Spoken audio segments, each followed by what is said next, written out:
The moment you discover this truth, you will never look at people the same way again.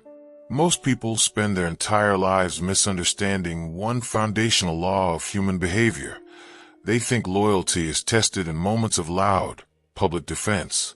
They look for the friend who shouts on their behalf, the partner who gives grand declarations of support, or the colleague who smiles the widest when things are good.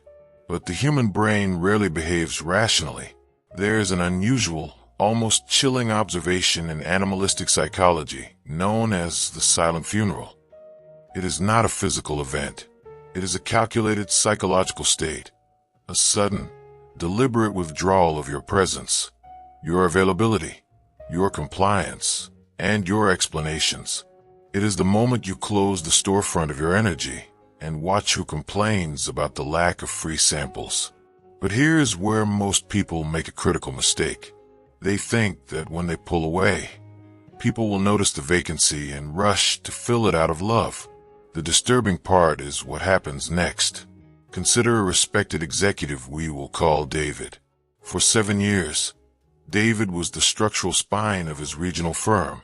If a project went off the rails at 9 p.m., David answered. If a colleague needed their mistakes quietly fixed before an audit, David handled it. He operated under a deep attachment dynamic that associated being useful with being secure. He was an open book, entirely accessible, always nodding, always clarifying. Then, David's father passed away unexpectedly.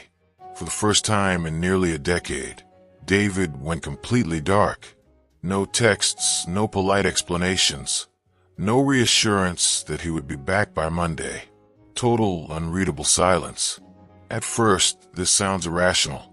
You would expect his team, the people whose careers he insulated, to protect his flank. Instead, within 4 days, the lack of his presence triggered what psychologists call psychological reactance. His colleagues didn't experience grief or worry. They experienced an irritation born of sudden scarcity. Because David had functioned like oxygen, essential but free, his absence felt like a mechanical failure of a utility, not the suffering of a human being. Rumors began in the silence. His competence was questioned behind closed doors. A project manager he had personally saved from termination months earlier quietly pitched to absorb David's account. David had inadvertently initiated silent funeral, and the canvas was beginning to crack. When you step out of the room, you do not leave a void. You create a mirror. Most people never notice this, but the human animal is driven by a primal economic principle, the scarcity principle. We do not value what is abundant. We value what is expensive to lose. When you are constantly explaining yourself, constantly justify your boundaries, or constantly offering your attention without a price tag, you lower your status. Niccolò Machiavelli understood this perfectly. He warned that a leader who makes himself too common, too familiar, and too eager to please is eventually despised. Why? Because human psychology relies heavily on status signaling.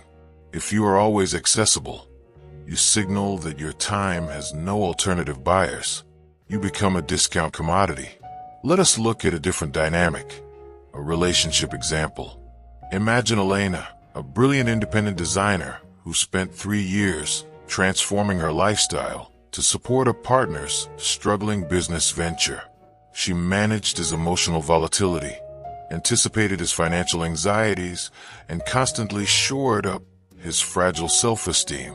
Every time they had a disagreement, she would spend hours sending long, descriptive text messages, trying to prove her loyalty, trying to cure his confirmation bias that everyone would eventually abandon him. She thought her words were building a bridge, but the deeper truth is far more unsettling. Her constant explanations weren't proving her value. They were reinforcing his operant conditioning. He learned that whenever he withdrew his approval, Elena would work twice as hard to regain it. Her baseline of dignity was negotiable. One evening, after an exceptionally dismissive comment from him at a dinner party, Elena didn't argue. She didn't cry. She didn't send a 3-page analysis at midnight. She simply executed a silent funeral. She returned to her apartment, turned down the thermostat of her emotional output, and went completely quiet. No anger, no malice, just an immutable, unreadable absence. What followed was a masterclass in behavioral reinforcement. For the first 24 hours, her partner reacted with a casual arrogance, assuming her silence was a temporary tantrum. But as the silence stretched into day 3, then day 5, his brain hit a wall of loss aversion. The sudden scarcity of her validation fractured his sense of control. He began calling repeatedly. He showed up at her workspace, but watched the hands, not the mouth. He wasn't chasing Elena because he suddenly realized her worth. He was chasing her because the asset that maintained his psychological equilibrium had been abruptly cut off.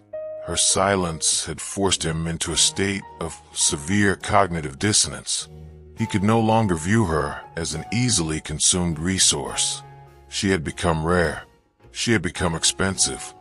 To implement the silent funeral is to perform surgery on your own social instincts. It requires you to confront the observer effect, the terrifying reality that people change their behavior simply because they know they are being monitored or managed. When you stop managing their perception, you finally see them without their masks. When you go silent, 3 distinct groups reveal themselves instantly. The first are the parasites. These are the individuals who thrived on your accessibility. The moment you stop flowing, they do not ask if you are okay.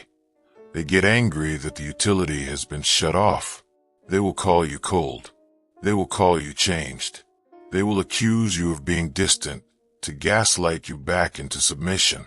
The second group are the neutrals, the cowards who enjoyed your protection when the weather was warm, but stay entirely silent when you step into the dark. And then there's the rare fraction of a percent, the outliers, the ones who don't need you to explain why you are quiet, because they respect the architecture of your mind. They do not demand an audit of your soul. They simply stand guard at your gate. Arthur Schopenhauer once noted that logic and decency are utterly defenseless against willful ignorance and entitlement. Explaining your boundaries to a person who benefits from your lack of them is intellectual suicide.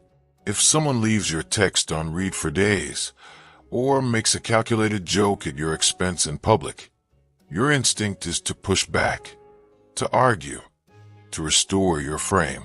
But the moment you react, you accept their courtroom. You become the defendant trying to prove you deserve respect.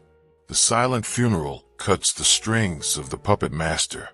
By refusing to offer an emotional reaction, you present them with a void, and the human mind cannot tolerate a void. It will automatically populate it with its own worst insecurities. Your absence becomes a loud, echoing question. Did I finally push them too far? This is the ultimate evolution of self-mastery. You are no longer a civilian in the war of the mind. You are an architect. You stop treating loyalty as something you must beg for, earn through endless sacrifice, or negotiate with words. You begin to understand that your energy is a luxury good. When you choose the cold path of the silent funeral, you are not doing it to punish others. That is a weak man's game. You are doing it to ruthlessly govern your own nervous system. You are killing the servant within you, the part that is addicted to validation, the part that is terrified of being misunderstood, the part that is broken by a lack of support. You must convince yourself that you do not need the world's applause to validate your existence. Your posture must be your answer. Your focus must be your answer. Your absolute, unbothered absence must be your execution. Look at your life right now. Look at the text threads you are desperate to reply to. Look at the people you are exhausting yourself trying to fix, trying to save, or trying to convince of your value. Are they worth your sovereignty? Or are you ready to close the gates? You now possess the blueprint to the ultimate loyalty test. You know how to read the silence. The next time someone tests your dignity, Do not shout. Do not explain. Smile, step back, and let the funeral begin. Because the people who truly belong in your kingdom will never require you to disappear just to realize you were gone. And those who do belong in the ground you left behind.